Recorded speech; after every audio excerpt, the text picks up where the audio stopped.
Tuteeka obukulembeze waffe oba ofisi yaffe bakakasa nti ekyo mu Seattle twakimaze.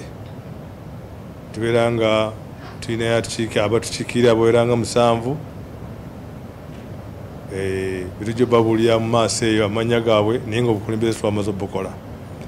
Twamaze awo ne tugenda Arizona era nayo ensonga y'emu batwaniriza bulungi abasambaayo era nayo obukulembeze bwaffe ne tubuteekayo.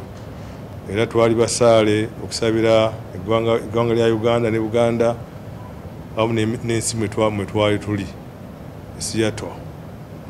Oluvannyuma lw'ennaku 3 mulimu twagumaliza bulungi ne bakama baffe ne tutandika okwogera nabo ebikwatagana n'obusiraamu bwa Uganda.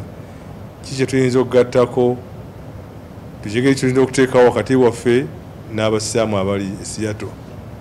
Gye bali bangi, wali Ahmad Kabuye, waliyo Bosa, wali bangi bali eyo naye alhamdulillah. Kati twakitegeera nti kimu ku by'abatwala kulawo okulembeze